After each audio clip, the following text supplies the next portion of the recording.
ఇవాళ అసెంబ్లీ మీటింగ్లు షాలైనయి. ఇక జీవిడిచిన కంటోన్మెంట్ ఎమ్మెల్యే లాస్యక్కకు సభ్యులంతా సంతాపం చెప్పిండ్రు. అట్లా సభ్యులు మాట్లాడుతుంటే మంచిగా జోలపాట వాడినట్టు అనిపించింది అనుకుంటా కొంతమంది సభ్యులకు. వారెవ్వా అన్న పొద్దుగానే నెక్ స్ట్రెచ్చింగ్ ఎక్సర్సైజ్ ఏమైనా చేస్తుండా ఏంది? అసెంబ్లీకి వచ్చే ముంగట టైం లేదని సీట్ల కూర్చొని ఆసనాలు వేస్తుండా? పాప మంత్రి పొన్నమన్న ఫ్లో ఆపకుండా మాట్లాడుతుంటే మంచిగా జోలపాట వాడుతున్నట్టు అనిపించినట్టున్నది. పక్కపంటే ఉన్న మంత్రి సీతక్కకు కూడా కళ్ళు మూతలు వాడి కూర్పాట్లు వస్తున్నాయి. రుణమాఫీ చేసేందుకు నిద్రలేని రాత్రులు గడుపుతున్నామన్నాడు డిప్యూటీ సీఎం బట్టి సారు. మరి మంత్రులతోటి రామగుండం ఎమ్మెల్యే మక్కన్ సింగ్ అన్న కూడా ఉన్నట్టున్నాడు. అసెంబ్లీలోకి వచ్చి ఇట్లా కూర్పాటు పడుతున్నాడు. ఆయన ఇవాళ అదే పనిగా మాట్లాడుతుంటే రికామ్గా కూర్చుంటే ఎవరికైనా కూర్పాట్లు వచ్చేది కామనే కదా. గాయంతో దానికి అలా నాడిపోసుకోవాలనా? పండుకో నిన్ను కాదు.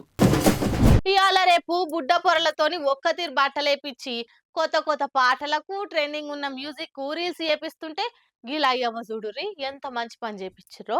పెద్దోళ్ళు చెప్తానన్నా పట్టించుకుట్లే, జర పోరలు చెప్తానైనా జల్దీ నెత్తికెక్కించుకుంటారని గీ ఆలోచన చేసిర్రు. పిల్లగాన్లు చూడుర్రి ముద్దుగా రేవంత్ తాత జర మాకు గీ పని చెయ్యవా అని ఎట్లా అడుగుతుర్రో. అబ్బో పోరలిద్దరు ఒక్క తీరు బట్టలేసుకొని ముద్దుగా ముస్తాబయ్యిరుగా. ఓహో అద్దాలు కూడా ఉన్నాయి, అంత బానే ఉంది గాని గా బురద నీళ్ళల్లో ఏం చేస్తుర్రు అనుకుంటుర్రా? ఇనుర్రో పాలి పిల్లగాడు ఏం చెప్తుండో.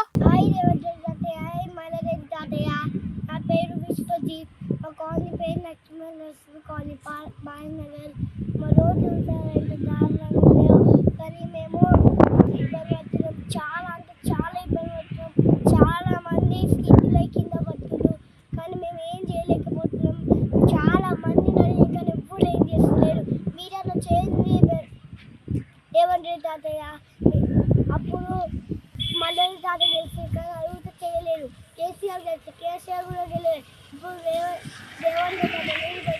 ఏం తాతయ్య ప్లీజ్ అర్థం చేసుకోండి ప్లీజ్. ఆ గది ముచ్చట. జవహర్ నగర్ 28వ డివిజన్లున్న శ్రీ లక్ష్మీ నరసింహ కాలనీల రోడ్లు మొత్తం గిట్ల బురద లొంతలు పడి అధ్వానంగా తయారైందట. పెద్దోళ్ళు చెప్పిన శవన పెడతలేరని గిట్ల పోరలే సీదా సీఎం రేవంత్ సార్ కు అలా ఎమ్మెల్యే మల్లారెడ్డి సార్ కు మొరబెట్టుకుర్రు. ముద్దుగా మాట్లాడుకుంటా ప్లీజ్ రేవంత్ తాత అనుకుంటా మాట్లాడేసరికి ఇది సోషల్ మీడియాలో వైరల్ అవుతుండే వరకు గీ తీర్ల గిరికలు కొడుతుంది. మళ్ళీ సీఎం సార్ చూసి జర రోడ్లు మంచిగా చేపిస్తే పిల్లగాళ్ళ కోరిక నెరవేర్చినోడు అవుతాడు. చూద్దామిగా ఈ పంచాది ఏడదాకా పోతుందో.